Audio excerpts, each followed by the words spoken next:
उनको brain haemorrhage हुआ बताया था।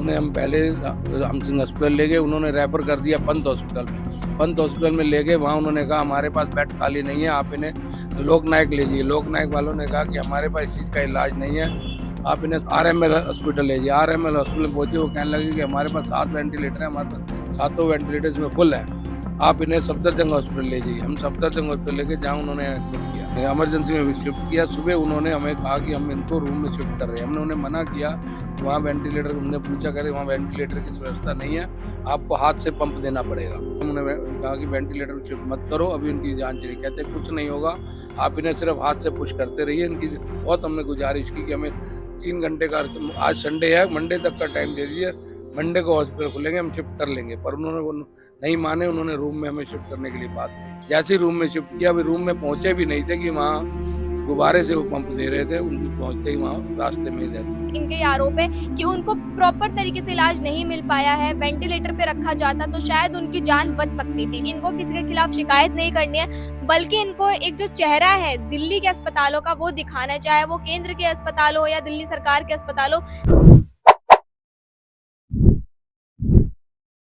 वैसे तो दिल्ली में कई सारे अस्पताल हैं जहां पर इलाज के नाम पर जो है लोगों को काफी ज्यादा गुमराह किया जाता है और हर बार जो है इलाज के नाम पर उन्हें इधर से उधर भेजा जाता है। तो एक इसी बात के शिकार हुए हैं दिल्ली के आजाद नगर के वेस्ट में है ये।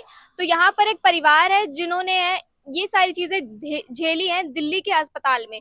जी हाँ, एक बार जब ये एक अस्पताल में गए, वहां से इनको जो है कहीं और भेजा गया, कहीं और भेजते भेजते पहुंचे ये सफदरजंग अस्पताल में। इतने बड़े अस्पताल में जाने के बावजूद भी उनकी जान नहीं बच पाई। क्यों नहीं बच पाई? क्योंकि उन्हें वेंटिलेटर नहीं मिला।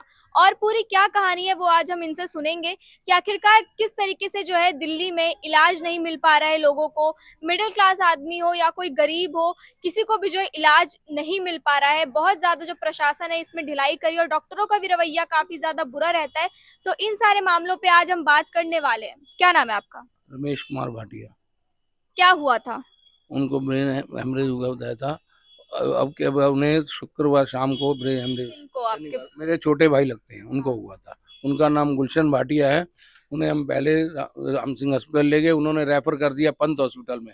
पंत हॉस्पिटल में ले गए, वहाँ उन्होंने कहा हमारे पास बेड खाली नहीं है, आप इन्हें लोकनायक ले जाइए। लोकनायक वालों ने कहा कि हमारे पास इस चीज़ का इलाज नहीं है, आप इन्हें सफदरजंग ले आरएमएल हॉस्पिटल ले जाइए। आरएमएल हॉस्पिटल में पहुंचे, वो कहने लगे कि हमारे पास 7 वेंटिलेटर है, हमारे पास 7 वेंटिलेटर्स में फुल है, आप इन्हें सफदरजंग हॉस्पिटल ले जाइए। हम सफदरजंग हॉस्पिटल लेके जहाँ उन्होंने एडमिट किया, जहाँ उनको उन्होंने इमरजेंसी में भी शिफ्ट किया। सुबह उन्होंने हमें कहा कि हम इनको रूम में शिफ्ट कर रहे हैं। हमने उन्हें मना किया कि वहाँ वेंटिलेटर, हमने पूछा करे वहाँ वेंटिलेटर की व्यवस्था नहीं है, आपको हाथ से पंप देना पड़ेगा।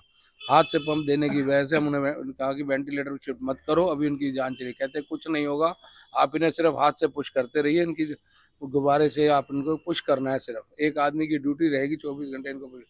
पर जैसे ही उन्होंने वेंटिलेटर से उतारा और रूम में ले जाने लगे, तो उसके 10 मिनट बाद उनकी डेथ हो गई। हमने उन्हें मना किया था कि हमें बहुत, हमने गुजारिश की कि हमें 3 घंटे का, आज संडे है, मंडे तक का टाइम दे दीजिए, मंडे को हॉस्पिटल खुलेंगे, हम शिफ्ट कर लेंगे। पर उन्होंने वो नहीं माने, उन्होंने रूम में हमें शिफ्ट करने के लिए बात कही। जैसे ही रूम में शिफ्ट किया, अभी रूम में पहुंचे भी नहीं थे कि वहाँ गुब्बारे से वो पंप दे रहे थे, उनकी पहुंचते ही वहाँ रास्ते में ही डेथ हो गई। तो ये सारी चीजें जो हुई है वो वेंटिलेटर से उतारने के बाद हुई है? वेंटिलेटर से उतारने के बाद ही उनकी डेथ हुई है। वेंटिलेटर से अगर ना उतरते, हो सकता है उनको जान बचा सकता था। मतलब सीरियस कंडीशन थी उनकी उस वक्त? उस वक्त सीरियस कंडीशन थी, पर डॉक्टर ने कह रहे थे कि इतनी सीरियस नहीं है कि आप इन्हें वेंटिलेटर से उतार। वेंटिलेटर आपने हमारे पास अवेलेबल नहीं है, आपको हाथ से ही पंप देना पड़ेगा। एक बेड पे उन्होंने हमें दिखाया कि एक बेड पे आदमी लेटा, हमने कहा दूसरे बेड, उन्होंने कहा इस पे बेड नहीं है, यहाँ बेड अवेलेबल नहीं है, इसी बेड पे आपको दूसरे बेड पे लेटाना पड़ेगा। उसके साथ एक 70 साल पे बूढ़े थे, जिनके साथ ही लेटाने की कोशिश कर रहे थे, पर वहां तक पहुंचे ही नहीं, बेड पे लेटाने पहुंचे नहीं कि उनकी डेथ हो गई। तो आपने उन लोगों पे इल्जाम लगाया, पुलिस कंप्लेन करी, कुछ करवाया? नहीं करी अभी। अभी कुछ नहीं करी। हमें ऐसे, हमने ना उन कंप्लेंट हमने की, ना हम करना चाहते, क्योंकि हमारा दिमाग इतनी टेंशन में था कि हमारा भाई चला गया, हम पुलिस कंप्लेंट कहाँ करते। हमें अपना होश नहीं था कि पुलिस कंप्लेंट के पास कहाँ जाता। पर अगर हमें इलाज ढंग से दिल्ली शहर में मिल जाता है, या आने वाले टाइम में किसी को भी इलाज ढंग से मिल जाए, तो उसका इवेंट नहीं है। इतने बड़ा दिल्ली का अस्पताल है और उसमें वेंटिलेटर की सुविधा नहीं है, और एक बेड पे 2-2 आदमी पड़े हैं, तो इसलिए जान का तो ज़्यादा खतरा है। तो देख सकते हैं आप कि किस तरीके से जो है दिल्ली के अस्पतालों में इनके भाई को मतलब करीब 3 से 4 अस्पताल बदलने पड़े कि उनको कहीं इलाज मिल जाए, तो तब जाके जो है सफदरजंग अस्पताल में उनको एडमिट किया गया, लेकिन सही इलाज नहीं मिल पाया, जिसकी वजह से जो है उनकी जान चली गई। तो उनकी जान जो है वो रविवार को गई थी। उनकी जान रविवार शाम को 7 बजे हुई है। 6 बजे 7:30 उनकी डेथ हुई है। 6:45 वहाँ वेंटिलेटर से हटाया गया है। वेंटिलेटर से रूम में शिफ्ट कर रहे थे, उसके बीच में ही उनकी डेथ हो गई। जैसे ही वेंटिलेटर से हटाया उनकी डेथ हो गई। कितने देर तक वेंटिलेटर पे रखा था? वेंटिलेटर पे उन्होंने रात 3 बजे से लेके और शाम को 6 बजे तक उन्होंने वेंटिलेटर पे रखा। पर जैसे ही रूम में कहने लगे, मैं कहा मैं रूम वेंटिलेटर वाला दे दो, वो कहने लगे रूम में वेंटिलेटर अवेलेबल नहीं है।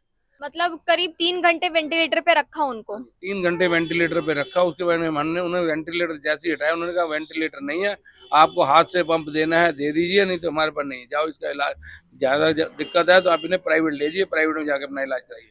हमने उन्हें ये भी कहा कि सुबह 9 बजे तक प्राइवेट हॉस्पिटल खुल जाएंगे, हमारी बात हो चुकी है, प्राइवेट अस्पताल में सुबह ले जाएंगे, पर हमें सुबह तक का टाइम दे दो, 11 बजे तक का सुबह हमें टाइम दे दो कि हम उस 11 बजे तक अवेलेबल हम यहाँ से ले जाएंगे, सुबह 11 बजे तक इन्हें वेंटिलेटर पे रहने दो। पर इन्होंने नहीं माने, वेंटिलेटर से हटा के रहे। तो आप देख सकते हैं कि मतलब जो है डॉक्टरों ने बोला कि आप हवा दीजिए, आपको वो वीडियो क्लिप भी हमने दिखाई थी किस तरीके से जो इन लोगों ने कोशिश की है कि हवा दे, अपने जो इनके भाई थे उनको हवा दे, लेकिन उनको वो प्रॉपर हवा नहीं मिल पा रही थी। जैसा कि इनका कहना है उनको प्रॉपर हवा नहीं मिल पा रही थी, जिसके कारण ही उनकी जो है वो जान चली गई। अब जो है पूरा परिवार जो है वो यही बताना चाहता है कि इनको किसी के खिलाफ शिकायत नहीं करनी है, बल्कि इनको एक जो चेहरा है दिल्ली के अस्पतालों का वो दिखाना, चाहे वो केंद्र के अस्पताल हो या दिल्ली सरकार के अस्पताल हो, जिसके अंडर भी वो अस्पताल आते हो। यहाँ पर सारे अस्पतालों के यही हालात है। अगर कोई बंदा इमरजेंसी में अपना इलाज करवाने जाता है तो उसे इलाज नहीं मिल पाता है और वो अपना दम तोड़ देता है। जब आप गवर्नमेंट हॉस्पिटल में जा रहे थे तब आपको क्या लगा था कि इलाज हो जाएगा, कैसा रवैया रहेगा, क्या लगा था? हमें हमें तो ये उम्मीद थी कि हमें बहुत अच्छा इलाज मिलेगा। सफदरजंग अस्पताल एक माना ना वो हॉस्पिटल है, उसमें हमें अच्छा इलाज मिलेगा। पंत का नाम बताया तो पंत में तो आज तक हमें मिला ही नहीं। पंत में तो हमें डॉक्टर ने देखते ही छोड़ कह दिया, अंदर डॉक्टर लेडी एमडी सो रहे थे, उन्होंने कह दिया कि जाओ उनको मना कर दो, यहाँ हमारे पास इलाज नहीं है। तो आप देख रहे हैं कि ये सारा कुछ जो है वो दिल्ली में ये खेल चल रहा है कि कोई भी जो है वो किसी भी मरीज को पहली बात तो एडमिट ही नहीं जल्दी करता है। हमेशा ये बोलते हैं कि हमारे पास बेड नहीं है, हमारे पास वेंटिलेटर नहीं है।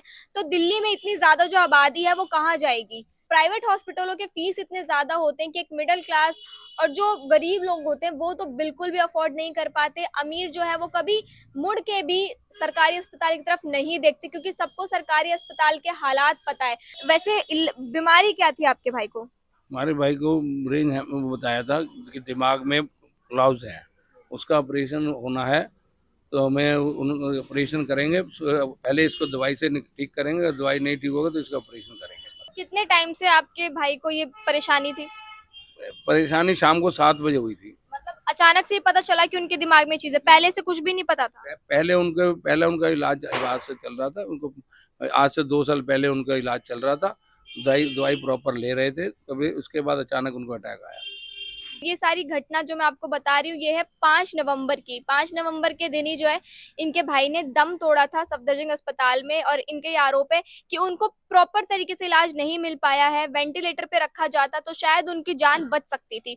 तो मतलब कि आप देख सकते हैं कि एक सीरियस पेशेंट को किस तरीके से जो है अस्पतालों में ट्रीट किया जाता है। उनके लिए पता नहीं कौन होते हैं सीरियस पेशेंट, क्योंकि हर सीरियस पेशेंट को जो है वो वार्ड में शिफ्ट कर देते, इमरजेंसी में रखना ही नहीं चाहते। कोई भी जो डॉक्टर है वो उनको प्रॉपर इलाज नहीं दे पा रहा है। तो ये किसकी लापरवाही है? इनका यही कहना है कि हमें किसी पे केस नहीं करना, किसी पे कोई भी आरोप नहीं लगाने, बस हम ये दिखाना चाहते हैं कि दिल्ली के अस्पतालों में किस तरीके से इलाज चलता है, किस तरीके से जो है मरीजों के साथ व्यवहार किया जाता है, उनके परिवारजनों के साथ कैसा व्यवहार किया जाता है। अगर आपने भी कभी किसी सरकारी अस्पताल में इलाज करवाया और आपके साथ भी यही रवैया हुआ है तो कमेंट में जरूर बताएं, और ये जो हकीकत है दिल्ली के अस्पताल की इसको सभी तक जरूर पहुंचाएं। इसके लिए आप इस वीडियो को ज्यादा से ज्यादा शेयर करें और देखते रहें झलको दिल्ली।